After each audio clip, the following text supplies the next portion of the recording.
नमस्कार, स्वागत है आपका। शुरुआत करते हैं बड़ी खबर के साथ। उत्तराखंड की पुष्कर सिंह धामी सरकार के कल 100 दिन पूरे हो रहे हैं। शपथ के साथ ही सीएम धामी ने 100 दिन का टारगेट रखा था और इन 100 दिनों में क्या काम हुए, क्या रही सरकार की उपलब्धियां, इसे लेकर न्यूज 18 उत्तराखंड के एडिटर अनुपम त्रिवेदी ने सीएम पुष्कर धामी से एक्सक्लूसिव बातचीत की है। उत्तराखंड की देवतुल्य जनता का उनका धन्यवाद करता हूँ, नमन करता हूँ उत्तराखंड की देवतुल्य जनता को कि उन्होंने हमारे देश के यशस्वी प्रधानमंत्री मोदी जी के कार्यक्रमों पर, उनके आगे की नीतियों पर और किए हुए कामों पर उत्तराखंड की देवतुल्य जनता ने मोहर लगाई और एक प्रचंड बहुमत की सरकार, एक इतिहास बनाने का काम, एक मिथक तोड़ने का काम उत्तराखंड की देवतुल्य जनता ने किया है। और हमने भी जो भी संकल्प लिए हैं, जो संकल्प लिया है, हम उन सभी संकल्पों को पूरा करने की दिशा में आगे बढ़ रहे हैं। धीरे धीरे हमने उसी दिशा में अपनी योजनाएं बनाई हैं। अपना एक मैं कहूँ कि आगे के लिए रास्ता जो हो सकता है विकास का, उसको तैयार करने का काम, रोड मैप बनाने का काम हमारी सरकार लगातार कर रही है। और ये 100 दिनों का जो कालखंड है, 100 दिनों का कालखंड हमारा समर्पण का, प्रयास का और संकल्प का, ये 100 दिन हमारे रहे हैं। इन 100 दिनों में हमने एक एक करके काफ़ी सारे विषयों पर काम किया है, चाहे वो समान आचार संहिता की बात हो। और ये समान आचार संहिता हमने चुनाव से पूर्व उत्तराखंड की देवतुल्य जनता के सामने अपने संकल्प के रूप में पेश किया था। उत्तराखंड की देवतुल्य जनता ने उस पर अपनी मोहर लगाई है और हम उस दिशा में अब आगे बढ़ रहे हैं। 100 दिनों में हमने उसके लिए पहले निर्णय किया कि हम उसके लिए कमेटी का गठन करेंगे और कमेटी का गठन हमने कर दिया है। कमेटी 5 सदस्यीय बन गई है, जिसमें जस्टिस रंजना प्रकाश देसाई की अध्यक्षता में है और वो कमेटी एक ड्राफ्ट बना रही है, सारे पहलुओं पर अध्ययन कर रही है, सब हितधारकों से बात कर रही है और जैसे ही उनका ड्राफ्ट तैयार होगा हम उस दिशा में आगे बढ़ेंगे, उसको लागू करेंगे। अरे मुख्यमंत्री, आपने अभी जिक्र किया समान नागरिक संहिता का। वास्तव में एक बड़ा इशू था जो आपने चुनाव से पहले प्रॉमिस भी किया, आपने घोषणा भी की। उसमें एक ड्राफ्ट कमेटी भी आपकी बैठ गई है, कुछ एक्सरसाइज भी शुरू हुई है। आपकी सरकार कुछ सख्त हुई है उन लोगों पे जिन्होंने कुछ अवैध कब्जे किए हैं एक रिलीजन के नाम पे कुछ कुछ जगहों पे।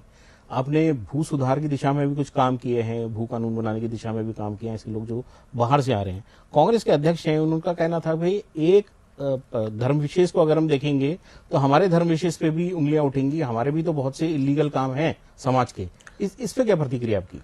देखिए, ये कांग्रेस हमेशा से तुष्टीकरण की राजनीति करना इनका काम है और कोई भी अच्छा काम होता है तो कांग्रेस हमेशा जो है केवल वोटों की बात करती है, समुदाय विशेष की बात करती है, किसी को हित पहुंचाने की बात करती है। हमारा तो प्रधानमंत्री मोदी जी का मंत्र है सबका साथ, सबका विकास और सबका विश्वास और सबका प्रयास। इसके आधार पर हम काम करते हैं। कोई भी गलत करेगा, चाहे कोई भी होगा, तो कानून उसमें अपना काम करेगा। किसी भी सरकार के लिए 100 दिन का समय बहुत बड़ा पीरियड नहीं होता, लेकिन जैसे अभी आपने कहा एक रोड मैप सरकार ने तय किया है, उस पर आगे काम करेगी। अगर मैं पूछूं कि क्या 3 प्रायोरिटी सेंटर होंगे आपके, क्या 3 प्रायोरिटी एरिया होंगे जिसमें सरकार फोकस करेगी, तो क्या होंगे? नहीं, देखिए, रोजगार का क्षेत्र है, पलायन रोकना है, ऊर्जा का क्षेत्र है, हमारे यहाँ कनेक्टिविटी का क्षेत्र है, ऐसे अनेकों क्षेत्र हैं। हम हर क्षेत्र में, शिक्षा के क्षेत्र में हो, हर क्षेत्रों का एक रोड मैप बना रहे हैं और हमने सभी विभागों को ये कहा है कि 2025 में जब हमारी राज्य का स्थापना दिवस मनाया जा रहा होगा, जब रजत जयंती वर्ष हमारा होगा, 25 साल के हम पूरे होंगे, उस समय सभी विभाग इस प्रकार की योजनाओं को बनाएं, इस योजनाओं को प्रस्तावित करें जो 9 नवंबर 2025 को पूरी हों और सभी विभाग अपने यहाँ कोई न कोई अच्छी ऐसी योजनाएं 2, 3, 4, 5 योजनाएं बनाएं जो योजनाएं बेस्ट प्रैक्टिस के रूप में आए। आपने स्टेट की भी बात करी, 2025 का आपने जिक्र किया। मुख्यमंत्री, इसी से एक जुड़ा सवाल है कि उत्तराखंड में अभी तक अपनी राजधानी फाइनल नहीं हो पाई और ये शुरू से ही फुटबॉल की तरह घूमता रहा है। आपका क्या टेक है, आपकी सरकार का क्या टेक है इस पे? नहीं, देखिए, अभी हमारी सरकार ने ग्रीष्मकालीन राजधानी गैरसैंण को बनाया है और हम गैरसैंण का विकास सुनिश्चित कर रहे हैं। धीरे धीरे वहाँ पर चीज़ों को ला रहे हैं और आगे जैसी जैसी संभावनाएं होंगी उसके हिसाब से उत्तराखंड राज्य के हित में जो होगा उन सभी पर निर्णय लिए जाएंगे। इधर पूर्व सीएम हरीश रावत का कहना है कि वो 100 दिन में पुष्कर सिंह धामी की सरकार का आकलन नहीं करना चाहते हैं, बल्कि उन्हें 1 साल का वक्त मिलना चाहिए। लेकिन इशारों में हरीश रावत ने मंत्री रेखा आर्या और सतपाल महाराज को निशाने पर लिया। हरीश रावत ने कहा कि बताने के लिए यह है कि मंत्री और अधिकारी में नहीं बन रही है। एक मंत्री है जो 5वां, 6वां, 7वां धाम बनवा रहे हैं। उत्तराखंड में कई स्विट्जरलैंड बनाने की बात भी करते हैं।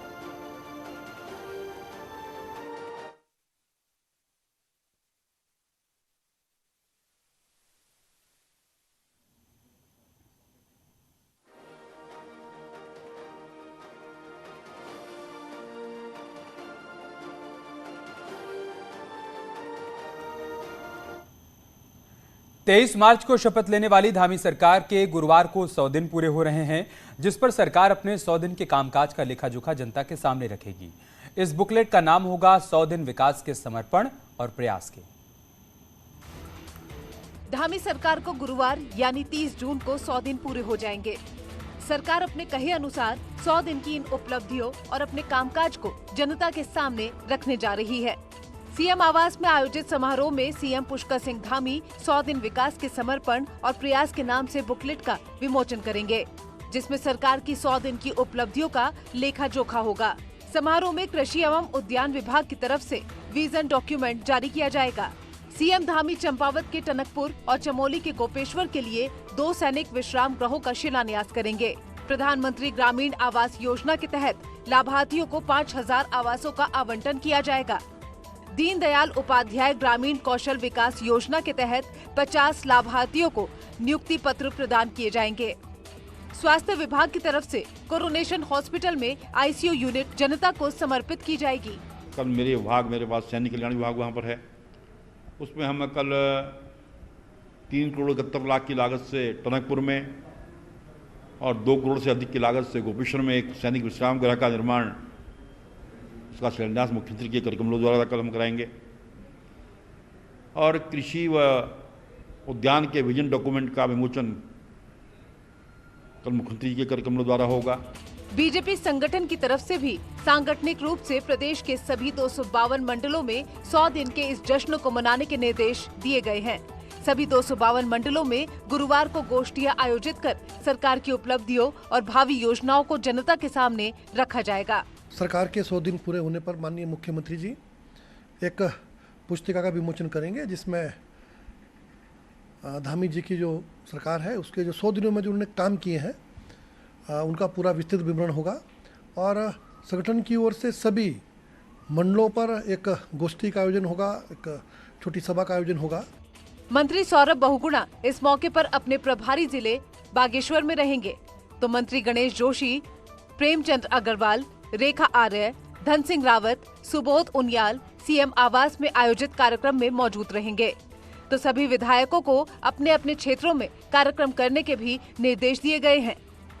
न्यूज़ 18 के लिए देहरादून से सुनील नवप्रभात की रिपोर्ट। राजस्थान के उदयपुर में हुई हत्या के बाद उत्तराखंड में भी अलर्ट है। सीएम पुष्कर सिंह धामी ने सभी डीएम और एसएसपी को निर्देश दिए हैं, धार्मिक, उन्मादी और अमर्यादित कमेंट पर कड़ी नजर रखी जाए। सीएम ने कहा है कि जो भी गलत करेगा, कानून तोड़ेगा, उस पर कड़ाई से कानून अपना एक्शन लेगा। पुलिस कप्तानों और हमारे जितना भी गृह विभाग है उसको हमने कहा है कि कहीं पर भी कोई भी इस प्रकार की टिप्पणी, अमर्यादित टिप्पणी, धार्मिक टिप्पणी, उन्माद से संबंधित टिप्पणी हो तो उस पर सख्ती से नजरदारी रखी जाए, सख्ती से उस पर नजर रखी जाए। और अगर ऐसा कोई भी काम कोई करता है तो उसके खिलाफ कानून अपना काम सख्ती से करेगा। महाराष्ट्र में शिवसेना नेता एकनाथ शिंदे के फैसले ने शिवसेना के अस्तित्व पर सवाल खड़ा कर दिया और इसी के बाद उत्तराखंड में चर्चा हो रही है कि कांग्रेस भले ही विपक्ष में हो, लेकिन क्या आने वाले दिनों में कांग्रेस का कोई नेता एकनाथ शिंदे साबित होगा, क्योंकि कांग्रेस में अब भी सब कुछ ठीक नहीं दिख रहा है। महाराष्ट्र के मुख्यमंत्री उद्धव ठाकरे को क्या पता था कि उन्हीं की पार्टी के विधायक एकनाथ शिंदे शिवसेना के अस्तित्व पर संकट खड़ा कर देंगे। महाराष्ट्र की घटना की उत्तराखंड से वैसे तो कोई तुलना नहीं है, लेकिन इतना जरूर है कि 2016 में हरीश रावत सरकार भी एकनाथ शिंदे जैसे विधायकों की नाराजगी से संकट में घिरी। अब उत्तराखंड में कांग्रेस सत्ता में तो नहीं है, लेकिन विपक्ष में रहते हुए भी सब कुछ ठीक नहीं है। कांग्रेस के कुल 19 विधायक हैं, लेकिन सीनियर विधायकों में एक प्रीतम सिंह इस बात से नाखुश हैं कि जिन लोगों ने चुनाव में उन पर गुटबाजी के झूठे आरोप लगाए उन पर कार्रवाई होनी चाहिए। वहीं खबर है कि कुछ विधायकों को पुराने मित्र और प्रदेश अध्यक्ष करण माहरा से नाखुशी है। हालांकि करण माहरा का कहना है कि उन्हें ऐसा कहीं नजर नहीं आया। जो लोग जो है पार्टी को कमजोर करने का काम कर रहे हो, गलत जानकारी राष्ट्रीय नेतृत्व को दे रहे हो, उनके खिलाफ भी तो कार्रवाई होनी चाहिए, ये मेरा कहना है। मुझे तो कोई नहीं दिखाई देता, मेरे सामने तो कोई नाराजगी व्यक्त कर भी नहीं रहा है। और दिल्ली कोई गया हो या नहीं गया हो मेरी जानकारी में नहीं है। और होता है, जब परिवार होता है तो खटपट होती रहती है। अब जो होंगे, लेकिन वो सामने आके खटपट नहीं कर रहे हैं तो मैं कैसे मानूं कोई कर रहा है। इन्हीं हालात के बाद सवाल खड़ा हुआ है कि क्या आने वाले दिनों में कांग्रेस के अंदर से कोई विधायक एकनाथ शिंदे निकलेगा। साल 2016 में पूर्व सीएम विजय बहुगुणा और हरक सिंह रावत के साथ 10 विधायक बागी हुए थे और हरीश रावत उसी हालत में थे जिस हालत में महाराष्ट्र में आज उद्धव ठाकरे हैं। लेकिन अब हरीश रावत का कहना है कि कांग्रेस में कोई एकनाथ शिंदे नहीं होगा। कहीं कुछ मिठाव नहीं है, संघर्ष है। इस समय देश और समाज के सामने खतरा है। हम उस खतरे के मौके पर सब एकजुट होकर के लड़ेंगे। कोई एकनाथ शिंदे होने की स्थिति नहीं हो, कोई कुछ नहीं। और आना एक्सपीरियंस है लोगों का, लोगों ने देख लिया है कि विजय बहुगुणा होने में कितने कितने कितने कितने खतरे हैं, सब देख लिया, भुगत लिया है। हरीश रावत अब चाहे जो कहें, पर हकीकत यह है कि कांग्रेस न महाराष्ट्र में कुछ कर पाने की स्थिति में है और न ही उत्तराखंड में। ऐसे में जिन विधायकों का मन कांग्रेस के मौजूदा हालात के साथ एडजस्ट नहीं हो पा रहा है, वो वक्त के साथ कांग्रेस के लिए एकनाथ शिंदे साबित हो सकते हैं। देहरादून से न्यूज़ 18 के लिए दीपांकर भट्ट की रिपोर्ट। और एक बड़ी खबर रुड़की से आ रही है, जहां पर मां बेटी से चलती कार में हुए गैंगरेप के मामले में पुलिस ने 4 आरोपियों को हिरासत में लिया है। सूत्रों के हवाले से बड़ी खबर आ रही है। आरोपी रुड़की के साथ ही कुछ यूपी के भी रहने वाले हैं और सभी आरोपियों से पूछताछ की जा रही है। पुलिस जल्द ही पूरे मामले का खुलासा कर सकती है। रुड़की में 6 साल की बच्ची और उसकी मां के साथ चलती कार में गैंगरेप किया गया था। उसके बाद से ही पुलिस आरोपियों की तलाश कर रही थी और अब सूत्रों के हवाले से बड़ी जानकारी सामने आ रही है कि कुछ आरोपियों को हिरासत में लिया गया है, उनसे पूछताछ की जा रही है।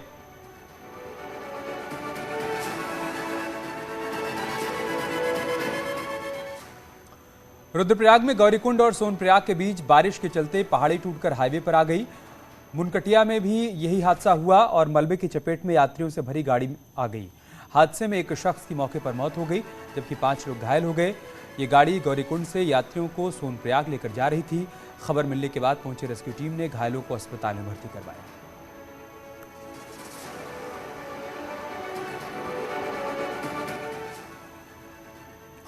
पिथौरागढ़ की बेरीनाग तहसील में उफनते नाले की चपेट में आने से एक व्यापारी की मौत हो गई। व्यापारी गणेश पाठक पांखू कोटमया रोड पर बाइक से नाला पार करने की कोशिश कर रहे थे कि तभी तेज बहाव में बाइक समेत बह गए। कुछ दूरी पर बहने के बाद उनकी मौके पर ही मौत हो गई। प्रशासन और पुलिस की टीमों ने गधेरे से मृतक के शव को बाहर निकाला। उनकी जो नाले पे काफ़ी पानी बहा हुआ था, बह रहा था, तो उसमें उनकी मृत्यु संभवतः नाले पे बहने से और पत्थरों पर चोट लगने से आई है। इसमें मौके पर मृतक का पंचनामा भर करके हम पोस्टमार्टम हेतु यहाँ बेरीनाग लाए हैं। बागेश्वर में भी बारिश ने कई हिस्सों में भारी तबाही मचाई है। जिले में भारी बारिश के चलते 15 से 20 सड़कें बंद होने की सूचना है। वहीं कपकोट में अतिवृष्टि से भारी नुकसान हुआ है, जहां एक एएनएम सेंटर पूरी तरीके से ध्वस्त हो गया। बीते 24 घंटे में यहां पर 212 mm बारिश दर्ज की गई है। इसके साथ ही कई जगहों पर बिजली और संचार सेवा भी ठप है।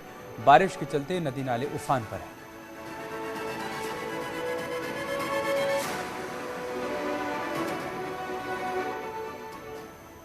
केदारनाथ यात्रा के मुख्य पड़ाव गौरीकुंड में भारी बारिश के बाद सड़कों और रास्तों में पानी का सैलाब देखने को मिल रहा है।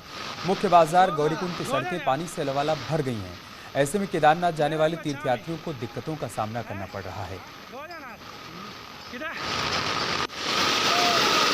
जीएमबी का रास्ते पर पूरा गधेरा बहता हुआ। चमोली में भी बारिश के बाद नदियों का जलस्तर बढ़ने लगा है, क्योंकि ऊंचाई वाले इलाकों में हो रही बारिश के चलते ग्लेशियर तेजी से पिघल रहे हैं, जिससे अलकनंदा नदी और धौली नदी का जलस्तर बढ़ने लगा है। वहीं बारिश की वजह से बद्रीनाथ राजमार्ग पर 2 जगहों पर बार-बार मार्ग बंद हो रहा है। बद्रीनाथ राष्ट्रीय राजमार्ग पागल नाला और लामबगड़ के पास खचड़ा नाला के पास बार बार बाधित होने से यात्रियों को परेशानियों का सामना करना पड़ता है। हालांकि दोनों ही जगहों पर सड़क मार्ग को समय रहते खोल दिया जाता है।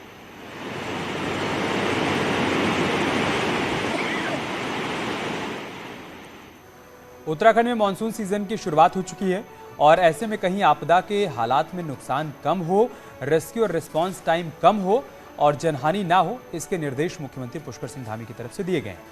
मुख्यमंत्री ने कहा कि अतिवृष्टि, भूस्खलन और आपदा की स्थिति में सभी विभाग कोऑर्डिनेशन में काम करें और अपनी जिम्मेदारी एक दूसरे पर न डालें। मुख्यमंत्री ने कहा कि इस वक्त चारधाम यात्रा चल रही है, ऐसे में यात्रियों की सुरक्षा का पूरा ध्यान रखा जाए। सचिवालय में हुई मीटिंग में करीब सभी अहम विभागों के सचिव, पुलिस, SDRF और सभी जिलों के DM भी शामिल रहे। वहीं नागरिक उड्डयन सचिव दिलीप जावलकर ने कहा है कि आपदा के हालात में रेस्क्यू के लिए देहरादून और धारचूला में एक हेलीकॉप्टर तैनात किया जाएगा। तो ऐसे सभी काम जो पिछले सालों में जहाँ पर आपदा आई है, उन सभी स्थानों की पुनः समीक्षा करने के लिए कहा है। सड़क मार्ग पर JCB इत्यादि तैनात करने के लिए कहा है। जहाँ पर तटबंध इत्यादि जो नुकसान करते हैं, उनको तटबंधों को ठीक प्रकार से जो है उसको व्यवस्थित करने के लिए कहा है। और साथ में जो जान माल की सुरक्षा है, हम लोगों ने एक हेलीकॉप्टर उसको अभी यात्रा के लिए हम लोगों ने हायर किया हुआ है। वो 1 तारीख से धारचूला में स्टेशन हो जाएगा। एक हेलीकॉप्टर हमारा अतिरिक्त रूप में यहाँ पर देहरादून में स्टैंड बाई में रहेगा। खाद्य आपूर्ति विभाग में ट्रांसफर मामले में विवाद खत्म नहीं हो रहा है। सचिव सचिन कुर्वे की तरफ से किए गए ट्रांसफर पर मंत्री रेखा आर्या ने आपत्ति जताई थी। मामला मुख्य सचिव और मुख्यमंत्री के सामने भी पहुंचा। वहीं बुधवार को मंत्री रेखा आर्या ने सचिवालय पहुंचकर मुख्यमंत्री पुष्कर सिंह धामी से मुलाकात की। हालांकि मुख्यमंत्री ने इसे शिष्टाचार मुलाकात बताया, लेकिन खबर है कि मुलाकात में इस मुद्दे पर बातचीत हुई है। मंत्री रेखा आर्या ने सीधे कुछ भी बोलने से इनकार कर दिया। हालांकि ट्रांसफर कैंसिल होगा या नहीं, इस पर रेखा आर्या ने कहा कि जो भी फैसला होगा सरकार और जनता की भावनाओं के हिसाब से। जो भी चीज हमने कही वो निश्चित रूप से जनहित में, जनप्रतिनिधियों के हित में, उस परिप्रेक्ष्य में थी। और मैं समझती हूँ आगे भी जो निर्णय होंगे सरकार की ओर से होंगे, वह भी जनता की आवाज़ को सुनते हुए होंगे। ये तो मतलब बैक हो गए मैम, जो आपने कहा था। मैंने आपको कहा कि जनता के हित में होंगे तो जनहित में होंगे, जनप्रतिनिधियों के क्योंकि सरकार जो है वो जनता की सरकार है और जनता की आवाज़ के परिप्रेक्ष्य में ही। हरिद्वार में जूना अखाड़े के संत महाकाल गिरी पर हमला करने वाले 2 आरोपियों को गिरफ्तार किया गया है। दोनों आरोपियों को यूपी के मुजफ्फरनगर से गिरफ्तार किया गया। बताया जा रहा है कि दोनों आरोपी 2 दिन पहले अखाड़े के कमरे में रुके थे, जहां शराब पीने से मना किया गया, जिससे दोनों युवक नाराज हो गए और उन्होंने संत महाकाल पर हमला कर दिया था।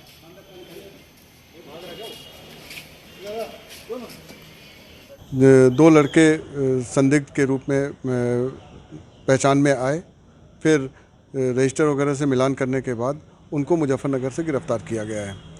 एक का नाम राहुल है और एक का नाम दीपक है। दोनों को गिरफ्तार करके कल माननीय न्यायालय में पेश किया जाएगा, जहां पे आवश्यक कार्रवाई। हरिद्वार में अवैध कॉलोनियों और उसके निर्माण के खिलाफ हरिद्वार रुड़की विकास प्राधिकरण एक बार फिर से सख्त हो गया है। प्राधिकरण की टीम ने जमालपुर कलां की दयाल एनक्लेव कॉलोनी में की जा रही अवैध प्लॉटिंग को सील किया और टीम ने JCB के जरिए प्लॉटिंग के निर्माण को ध्वस्त कर दिया। वहीं प्राधिकरण ने सभी लोगों से नियमों के मुताबिक ही निर्माण करने की अपील की।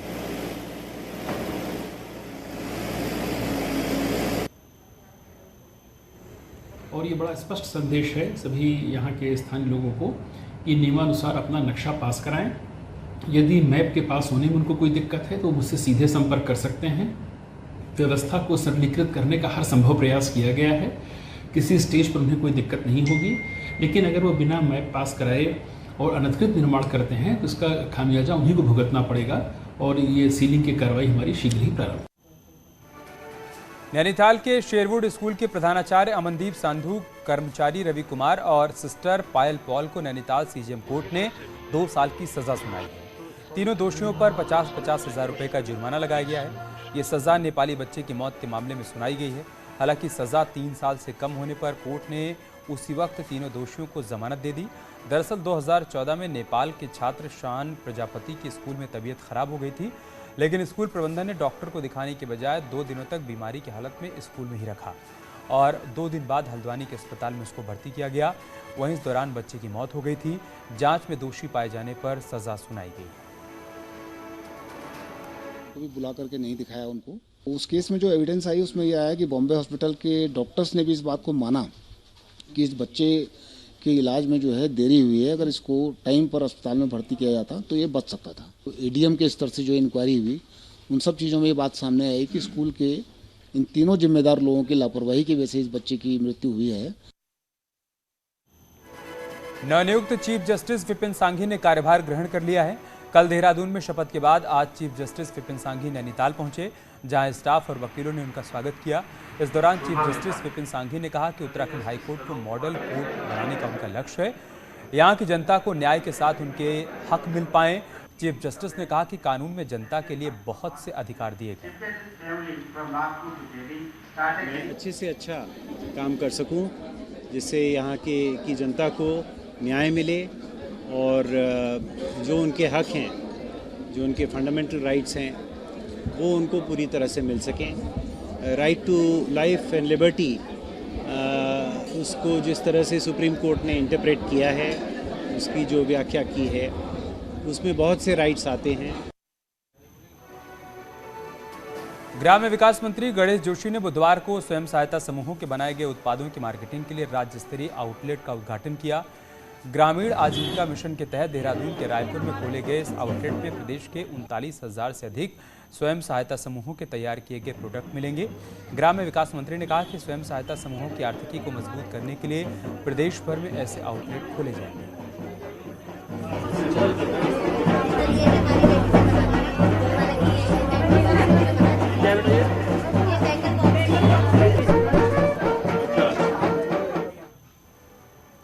और चलिए तेज